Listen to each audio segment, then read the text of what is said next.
Hello my friends and welcome back. Thank you very much for being with me again today.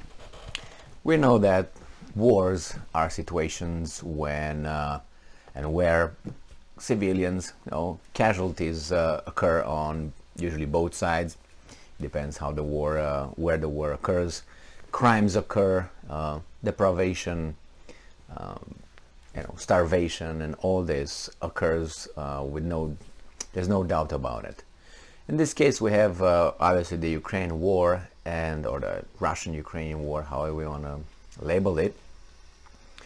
And the crimes, I would say, just as a general rule, occur on both sides because they're both human, and humans in circumstances of stress, they will act as they are, and they are animals. We are animals. And when you are in a situation like that, you forget about your upbringing, your mom, your daddy, your God, your orders from your superiors, and so on. Obviously, there are stages and stages. There are some people who are able to withstand all this pressure and keep their heads and act in a superior manner. Yes, I said it. And keep their composure and not fall to the level of the animal that he or she is. In this case, I have an article where obviously some people, some handlers of a country think that they are angels, and they portray the enemies as being devils. And there's nothing in between, there's no nuances. And they require us, the observers, to see it that way. And if we don't see it that way, the angels show that they are not angels and start being children and bullies, because you have to follow the narrative. You have to agree with the narrative. That means you have to be enslaved to one view only.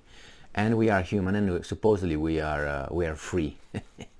And we should have that freedom given by our creator or creators. And unfortunately, this is just a staged game, however you want to call it, circumstance, where they pretend these are the rules and we all follow them, whereas in reality, it's not like that. So I have an article from Republic World from August 14th, 2022. That's over there and here too.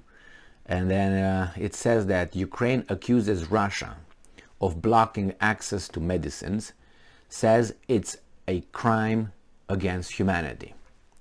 Well, that's true.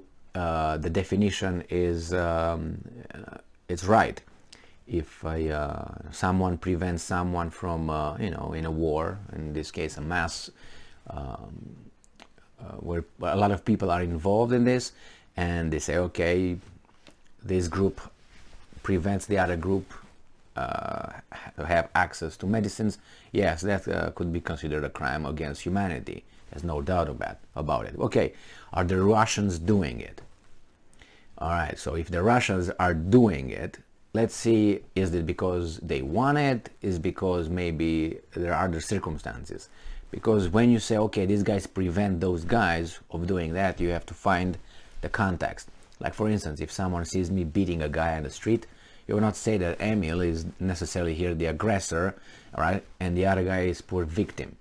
You stop the fight and you find out what happened, and you find out that actually the guy who gets beaten by Emil at this point, because Emil is much stronger, is the guy who attacked Emil, and he tried to kill him and his family. So Emil actually is defending himself and beats the shit out of that guy.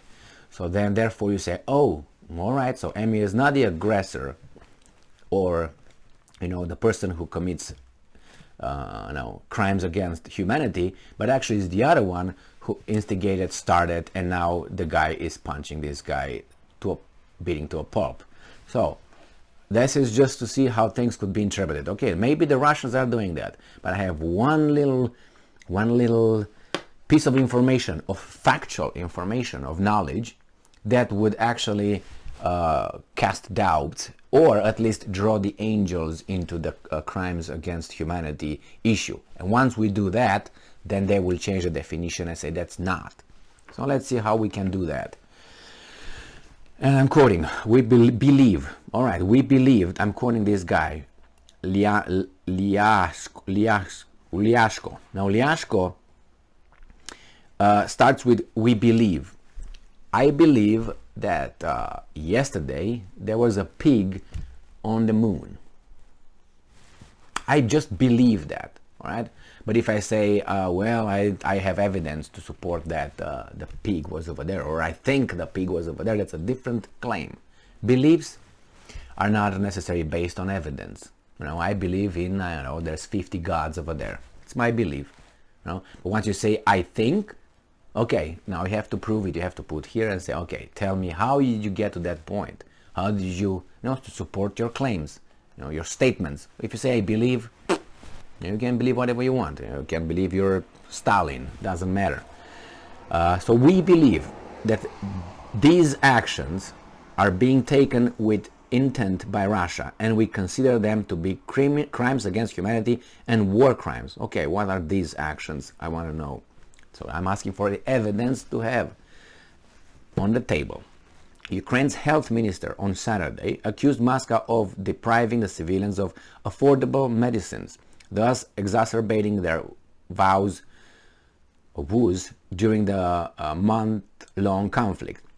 Labeling the move as a crime against humanity, Ukraine Health Minister Viktor Liashko, in an interview with Associated Press, said that invading troops have been obstructing the supply of pharmacy medicine in areas that they captured since invading the country in February as a way to inflict the war atrocities on Ukrainians. And I'm remember, right now I don't have any evidence. It's just guy says something. I'm waiting to provide me with some data, with some factual incidents. Not, oh, I can claim whatever, then I can believe whatever I want. And this is very dangerous what this weasel is saying. Throughout, and I'm quoting, throughout the entire 6 months of war, Russia has not allowed proper humanitarian corridors so we could provide our own medicines to the parties that need them, Liashko said, speaking at the health ministry in Kiev. Okay, they didn't allow. And we believe that these actions are being taken with intent by Russia, and we consider them to be crimes against humanity and war crimes that will be documented and will be recognized, he continued. To add, Russians hampering efforts for provisions of state-subsidized drugs. Lishanko denounced Moscow military forces for blocking the efforts to provide state-subsidized drugs to people in occupied cities, towns and villages that have been shelled and deprived of basic amenities. Ukraine's state-run health services are in tatters due to war, Lishanko said. There have been disruptions in the Ukrainian government's program to make the medication available for programs suffering from cancer and other chronic health conditions. The widespread bombing of hospitals and medical infrastructure has shrunk the treatment options. The World Health Organization said it recorded more than 445 attacks on hospitals and healthcare facilities since the start of the February 24th war.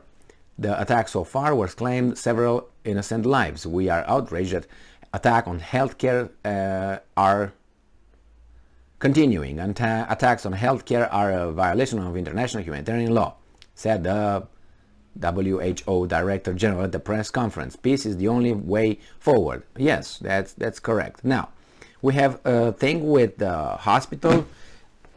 First, the corridors. I'm not aware if the Russians did not allow or allowed. If you ask the Russians, they will probably provide you with, oh my God, no, we allowed them. That's what they say. It's a I say, you say thing. I can verify. Second, World Health Organization. It's true, yeah, hospital, kindergartens, schools were bombed. I refer you to the report coming from Amnesty International where it says that the Ukrainians are in violation of humanitarian civilian safety or something like that, where it says that the Ukrainians are positioning their military personnel near these targets where the Russians are going to hit, And the Ukrainians are also placing ammunition in hospitals, some kindergartens, and so on. So you are also guilty of this, Ukraine. Come over here. All right, that's another one. The other one is, I have an article here where, yes, that's people shoot at one another. The Ukrainians never hit civilians when they hit the Russians invading bad country, bad troops. But I have an article here where the Ukrainians are celebrating this. And listen to this little thing. This, it says like this.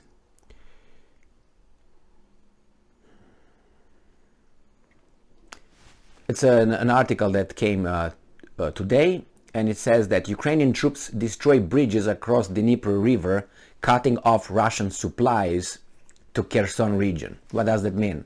Do you think that the supplies are only military supplies? No, so you are also guilty of destroying the supply routes that the Russian might use to bring medicine. Not only Russians, Red Cross and whomever is involved over there. So you come from here, right here, sit here. So again, it comes from Ukraine, from is right here, and they celebrate that. The armed forces of Ukraine destroyed the ground routes which is not restored. If not restored, will prevent the Russian Federation from supporting its troops with fuel, ammunition, and heavy equipment, in particular in Kherson region, and medicine. So you see, things are not angel devil. It's in between, because we are what we are. So this weasel, even if I try to muster my sympathy for that, which I have with the civilians, the poor civilians, they are in a situation very precarious and bad situation. I can't look only at Russians with, yes, they have their guilt, obviously, but I can't say that you're not guilty at all. And I make the connections that you provide me with the information. So you, Rita, you give me that information. Actually, I can turn it around and say, hey, a second, you destroyed the Russians' route. Well, see, and the Russians will use that, the damage of the bridges, to counter exactly what you said. Yeah, but we won it, but you destroyed the bridges that were bringing all this medicine. So see, and being on your territory, as I said, take your army from your cities, as it's the case right now and has been since the beginning of the war, and expose your civilians and infrastructure and hospitals to Russian bombardments, as bad as they are, but you're participating in it. Thank you very much for being with me again today. Stay strong, stay smart, look for the truth, and be just.